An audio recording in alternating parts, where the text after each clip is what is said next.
Time now for business, and Emmanuel Abuajiriafe is here. Emmanuel, some Hi, good Aisha. news for the aviation sector. Yes, some significant developments within the aviation sector. Firstly, government is to roll out an aviation-driven development plan to bring more development within the the industry. That sounds refreshing. Very refreshing. Now, secondly, if you really want to go to WA now, it's going to be pretty much easier because AWA has launched its maiden flight to WA. Interesting. I'll visit WA very often.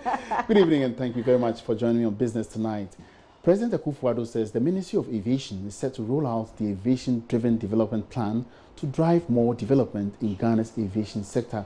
He made this known when addressing delegates at the ongoing Airport Council International Africa 28 General Assembly held in Accra today. Sheila Tamaklo reports. Speaking at the 28th Airport Council International General Assembly, President Akufo-Addo noted efforts made in the aviation sector has led to a 6.7% increase in passenger numbers, as well as the aviation sector contributing some 2.5 billion cedis to the nation's GDP as of 2018.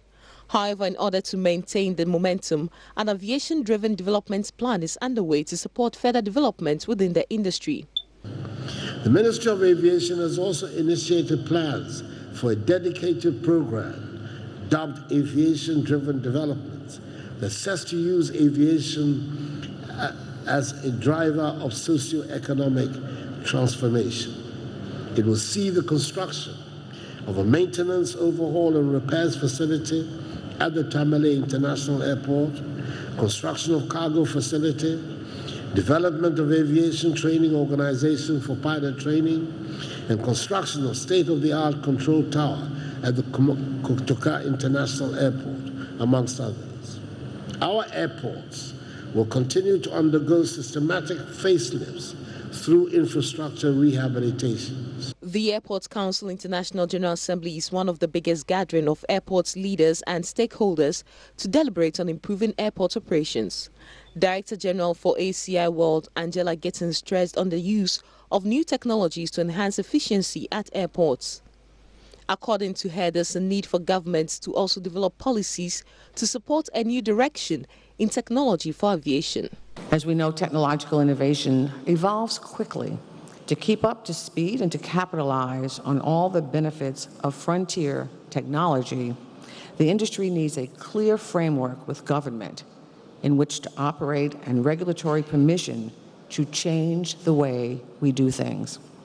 This means moving away from one size fits all to being flexible with how measures are implemented, and this applies to global standards and national regulation, which must allow the industry to innovate.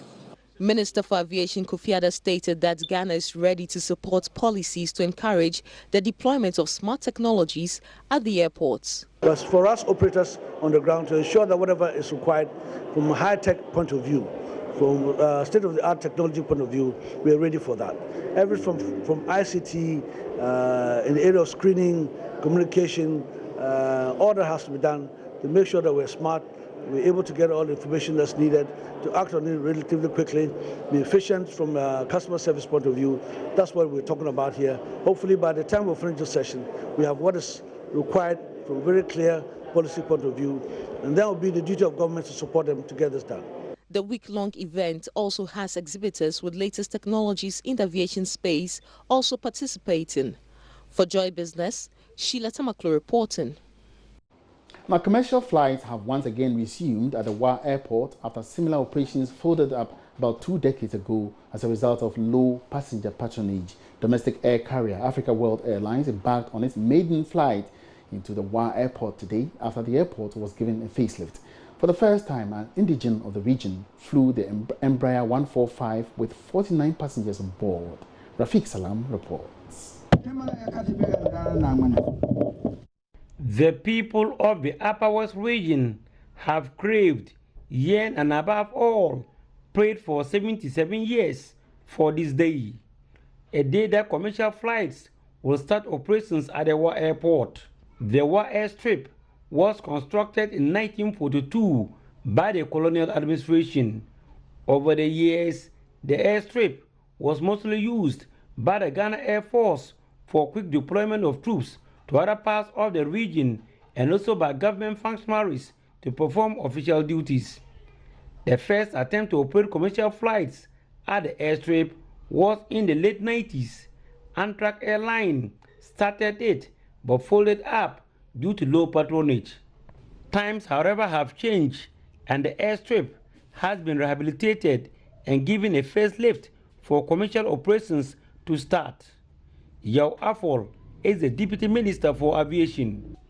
The seeming delay in starting commercial flight operation to WA was to make sure all requirements of commercial airport were met, including installation of air navigation systems, determine the appropriateness of the runway pavement classification number for aircraft to take off and land safely, rehabilitation of the terminal building to provide comfort for passengers and airlines, and a host of other ancillary facilities and equipment, including fire tenders.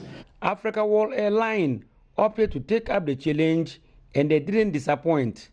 20 minutes past midday, the first Africa World Airlines flight, Embraer 145, touched down and piloted by their own Victor Poole. It's really great to be given this opportunity to come to WA on the maiden flight. I think that it's something that would go a long way to promote the interest of aviation, especially amongst the kids up north here. Growing up here, I really didn't have those kind of opportunities. So I think that it's something that will go ahead to promote the interest of education, of aviation amongst the youth. And I thank Africa World Airlines for this opportunity. Upper West Regional Minister Dr. Hafiz Bin Sali spoke of the benefits the region will get in the operations of commercial flights. This affords us the opportunity to have alternative and faster means of travel and transport service for travelers of diverse backgrounds, especially business and corporate executives in the region, to save enough travel time from WA to Accra and other destinations. Koro Chairman, the commencement of commercial flights operation to the WA airport will go a long way to expand and strengthen the extensive relation between our region and our neighboring countries. Africa World Airlines, for now, will be flying WA, Tamale, Accra 3 times weekly, and with the hope of introducing daily flights to Seymour soon. Africa World Airlines head of commercial, Richard Chire, has some concerns. And our first issue is the airport's extension hours in Tamale. We believe that the closing hours in Tamale should be extended for us in order for us to operate more flights into Tamale. The day, however, belonged to one man, Victor Poole, an indigene of Nandom, but who had a secondary education at the West St. Francis Xavier Minor Seminary in 2007. No wonder former colleagues and continuing students of the school were on hand to welcome him home. Reporting for JoyNews, Rafiq Salam. Wow. That's all we have for you by way of business in the first segment. Do join me again after 8 for more business news.